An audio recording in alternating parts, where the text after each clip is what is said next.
bonita, como vocês estão? Estão todos bem? Muito bem! E aí, vamos começar a nossa aula de história, a primeira aula de história do nosso segundo bimestre. Vamos começar? Muito bem! Os primeiros habitantes do Brasil, lá na página 2, gente. Quem foram os primeiros habitantes do Brasil antes da chegada? Eu sei que nós tínhamos os sambaquis lá na pré-história, né? Mas andando um pouquinho mais para frente, nós temos quem? Nós temos os índios, né? Quando os portugueses chegaram ao Brasil, os índios já habitavam as nossas terras, tá bom? Então, vamos lá, galerinha. Página 4 de história, ok? Vamos fazer a página 4, a página 7 de história. Vamos lá. Grupos humanos antigos no Brasil. Você já estudou aspectos do surgimento da espécie humana no continente africano e do deslocamento dos seres humanos pelo mundo, né? Então, a gente já estudou que os seres humanos, eles surgiram na África, porém, por necessidades de clima, né? Então, eles foram se deslocando para outros locais, certo? Para outras partes do mundo. Muitos desses... Você também já sabe que os grupos humanos antigos chegaram à América entre 11 e 60 mil anos atrás, né? Então, há 60 mil anos atrás, chegaram, né, os primeiros habitantes da América. Muitos desses grupos humanos antigos se deslocaram pelas mais diversas partes do território da América.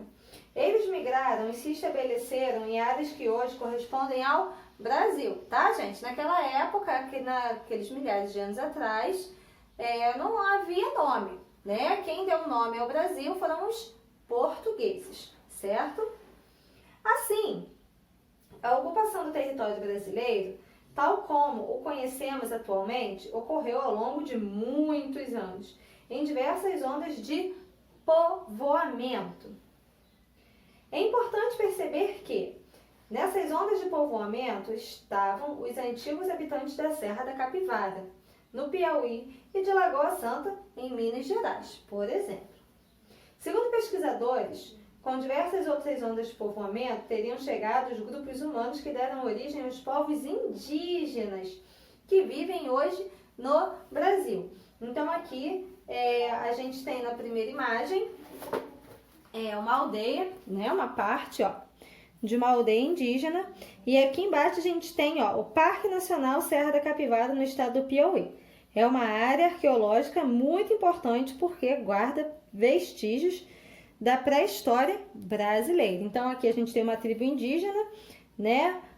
Vista da aldeia Airá, em Querência, no Mato Grosso, onde indígenas da etnia Calapalo fazem uma dança ritualística, né? Eles estão aqui fazendo um ritual, enfim, a gente tem a imagem dessa aldeia e aqui a gente tem a imagem da Serra da Capivara, no Piauí. Muito bem. Então, gente, os primeiros habitantes do Brasil, né, vieram da América, né, vieram andando pela América, como a gente já viu, ou então vieram em pequenas embarcações, passando pela Oceania, Oceano Atlântico, até chegar ao Brasil, ok?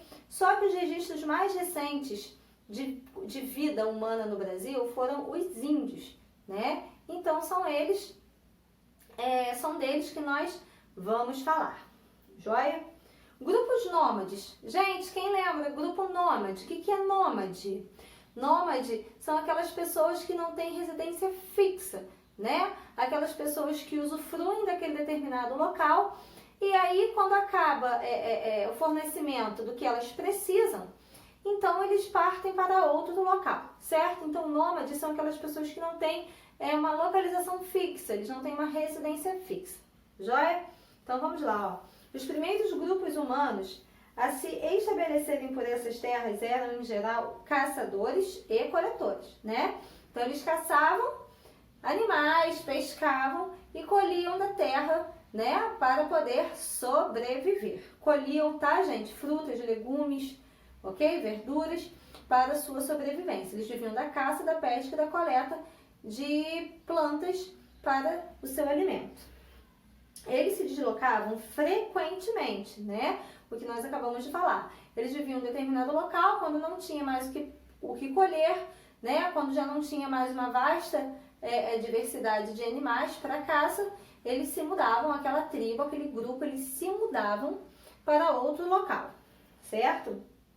Eles se deslocavam frequentemente em busca de alimento e de melhores condições de caça e de sobrevivência, que eu acabei de falar. Esses grupos humanos conviviam com os animais da megafauna, olha só que interessante, né? E viviam em cavernas, em abrigos sob rochas ou em topos de colinas. Alguns viviam próximos aos rios e ao litoral. Produziam ferramentas de pedra e realizavam registros nas rochas, as pinturas rupestres, né? Esses primeiros grupos humanos eram nômades, tá? Eles eram nômades, se deslocavam de um local para o outro. Com o tempo, alguns grupos foram, pouco a pouco, tornando-se sedentários. O que significa sedentários? Eles começaram a ter uma localização fixa, uma residência fixa, porque eles entenderam que eles poderiam domesticar os animais e eles poderiam plantar para poder colher. Até então não havia essa compreensão, tá, gente? É o caso dos povos dos sambaquis, que nós já falamos sobre eles, que viveram entre 9.000 e 1.500 anos atrás, tá? Então aqui a gente tem uma pintura rupestre e aqui a gente tem uma montanha de sambaqui, né? Sambaqui formado por conchas, ferramentas, enfim, tá? Então aqui embaixo a gente tem um jogo rápido. Os grupos de vida nômade que habitavam o Brasil na pré-história tinham costumes, primeiro, semelhantes ao dos grupos nômades que já estudamos em histórias, ou totalmente diferentes dos costumes dos grupos nômades que estudamos em história. Então, gente, eles tinham hábitos e costumes semelhantes, porque o modo de vida deles era bem parecido, tanto no Brasil, quanto na África, quanto na América do Norte, tá? Então, o meio de vida deles era muito parecido, tá bom? Por quê? Porque era só aquilo ali que eles conheciam. E aos poucos a espécie humana foi evoluindo, né?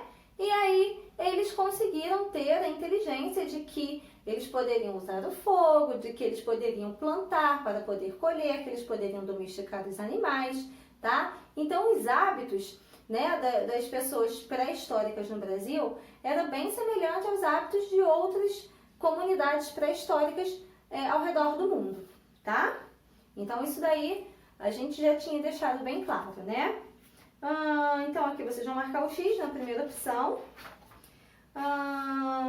E praticando a agricultura e tornando-se sedentários. O que significa isso? Eles começaram a compreender, né? Não havia um nome agricultura, mas eles começaram a perceber que toda vez que eles plantavam, certo tempo depois, aquele alimento que havia sido plantado poderia ser colhido, né? Então eles começaram a ter essa compreensão da agricultura, né? Com o passar do tempo, os antigos grupos humanos que viviam no território que mais tarde seria o Brasil, foram se tornando agricultores. Entre 3 e 2 mil anos atrás, esses grupos humanos já praticavam a agricultura e já haviam domesticado alguns animais. Como, por exemplo, eles passaram, portanto, a ser sedentários. Então, foi exatamente o que eu havia falado ali atrás. Quando eles começaram a compreender que eles poderiam domesticar alguns animais, né? E esses animais, quando domesticados, eles poderiam abater esses animais para o consumo deles, eles começaram a perceber, opa, eu não preciso mais ficar me mudando para poder ter alimento.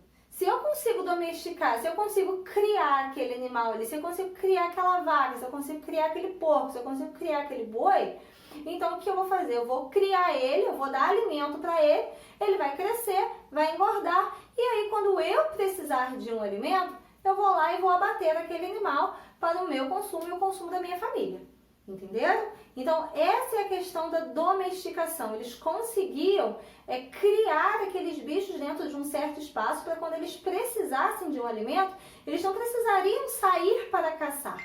Eles poderiam pegar ali no terreno deles, no quintal, enfim, em algum lugar próximo onde estivesse cercado, e aí eles conseguiriam consumir aquele alimento sem ter que ir para a floresta, sem ter que ir caçar, né? Ficava muito mais fácil. Assim como a agricultura, eles começaram a perceber que com o tempo, tudo aquilo, aquelas sementes que eles jogavam no chão, com o tempo aquela semente ia crescendo. Então eles foram aperfeiçoando a técnica da agricultura, né? A técnica da plantação. E aí eles começaram a perceber que se eles plantassem, eles iriam colher. Iria passar um tempo, óbvio, e em seguida eles iriam colher aquilo que eles plantaram, tá, gente? Ó, esses povos agricultores cultivavam uma grande variedade de plantas, como o milho, a batata, pimenta, cará, mandioca, amendoim, abóbora, maracujá, cacau e muitos outros alimentos, tá, gente? Então, eles começaram a se tornar sedentários a partir do momento que eles conseguiram compreender que se eles domesticassem, se eles criassem os animais para o consumo e que se eles começassem a plantar e que dali, daquele plantio, nasceriam novos alimentos, eles falavam, peraí, agora eu não preciso mais ficar me mudando, né? Eu vou aperfeiçoar as minhas técnicas, vou aprender a cuidar da minha terra, vou aprender a cuidar dos meus animais e eles vão crescer e eu vou poder me alimentar deles, vou alimentar a mim e ao meu grupo. E nós não iremos mais precisar sair para caçar, né? Porque a gente vai cultivar e a gente sempre vai ter aquele alimento. Para organizar suas plantações, eles praticavam a coivara, uma técnica de queimada para limpar a terra. Então, galera, lá na plataforma, tá? Tem um vídeo sobre a coivara, só que esse vídeo ele não está falando sobre os indígenas. Ele está falando sobre os quilombolas, tá? Que também praticam até hoje essa técnica de plantio, tá? Os quilombolas são comunidades de pessoas descendentes dos escravos fugitivos, tá bom, gente? Só para vocês saberem, porque foi o único vídeo que eu consegui achar que retratasse de uma forma com que vocês compreendessem. Então, o que vocês vão fazer? Vocês vão assistir esse vídeo sobre a coivara e depois, logo em seguida, tem uma atividade relacionada a esse vídeo, ok? Mas voltando aqui ao nosso assunto, o milho é plantado em todas as regiões do Brasil e serve como alimento para humanos e como ração para os animais. Gente, um milho cozido, uma espiga de milho é tudo de bom, né? Com um pouquinho de manteiga e um salzinho, delícia, eu adoro. E o cacau, né, gente? Cacau, o cacau. O cacau faz aquele chocolate maravilhoso. Aquele chocolate tudo de bom, gente, ó. O cacau é uma fruta com a qual se fabrica o chocolate. A Bahia é o estado brasileiro que mais produz cacau atualmente, né? Então, gente, aquele chocolate, tudo de bom, né? Então, voltando, ainda hoje, a maioria dos indígenas do Brasil pratica a coivara, mostrando que técnicas e costumes antigos podem permanecer nos tempos atuais, tá? Não deixem de assistir para realizar a atividade. Para realizar a coivara, os indígenas derrubam um pequeno trecho de mata e deixam os troncos das árvores no chão. Então, eles capinam, né? E jogam aqueles troncos no chão. E eles deixam aquele tronco secando no sol. Depois, eles colocam fogo naqueles troncos. E eles ateiam fogo ao terreno de forma controlada para evitar o excesso de calor e dano às raízes e ao solo. É nesse terreno queimado, coberto de cinzas de diversos vegetais, que o plantio é feito. Em geral, planta-se após as primeiras chuvas, em um solo que se tornou bem rico e fértil. Por quê? Porque as cinzas das árvores tornaram-se adubo, tá, gente? Então, essa é uma prática feita até hoje, tá? Pelos quilombos, pelos quilombolas, pelos indígenas, só que o governo nem sempre aprova essa prática, né? Porque eles falam que pode gerar mais queimadas, que aí a mata pode pegar fogo, enfim. Assistam lá o videozinho curtinho que vocês vão conseguir compreender, tá bom? Então, pulando da agricultura, sedentarismo, agricultura, nós vamos falar sobre as cerâmicas, ok? Que é a nossa última página de hoje. Então, vamos lá. Fazendo cerâmica. Os antigos grupos humanos que se estabeleceram no Brasil também sabiam fazer objetos de cerâmica. Construíam potes, jarros, vasos, urnas funerárias, porque naquela época não haviam caixões, né? E sim as urnas funerárias, estatuetas e pratos, entre outras peças.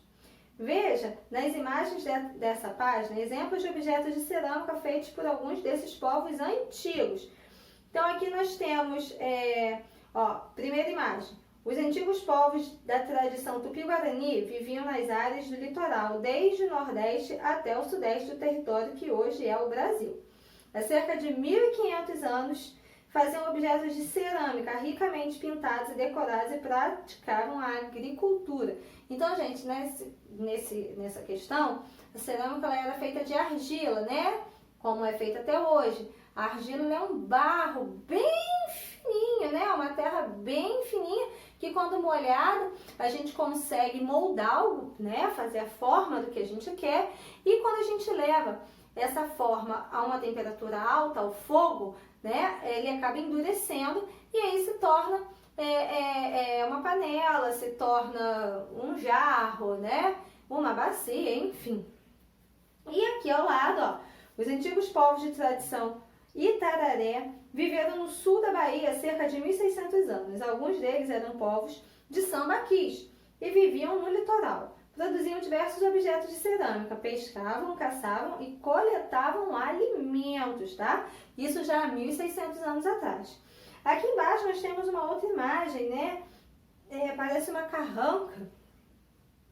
Os antigos povos da tradição arajoara viveram na ilha de Marajó, no atual estado do Pará. Entre os anos de 400 e 1300 aproximadamente, praticavam agricultura e produziam peças de cerâmica com vários detalhes. Então, se vocês olharem, nós temos vários detalhezinhos, tá vendo? Mas isso tudo era feito com cerâmica, era feito com argila, com barro. Prestem atenção nessa imagem, nessa outra aqui vocês vão ver no livro de vocês, os detalhezinhos dentro, tá bom? E aqui por último, nós temos um animal que parece um jacaré, né? Os antigos povos de tradição Santarém ou Tapajó viveram na região do rio Tapajós, em um vasto trecho que passa pelo atual estado do Pará, entre os anos de 1000 e 1400 aproximadamente. Produziam peças de cerâmica que, por vezes, representavam os animais da floresta. Então, aqui a gente tem um animal que parece um jacaré, né? Em forma de cerâmica. Olha a criatividade, há mais de 1000 anos atrás. Tá bom, galerinha? Bem, a nossa aula de hoje termina aqui, ok? Não deixem de assistir o vídeo e respondam a questão relacionada ao vídeo. É para explicar, não é só para colocar assim, eu concordo, não, eu discordo e ponto. Não, vocês têm que justificar a resposta de vocês, por que vocês concordam, por que vocês discordam, ok? Não se esqueçam, tá bom, galerinha? Um beijo, pessoal, fiquem com Deus e até a próxima aula. Tchau, gente!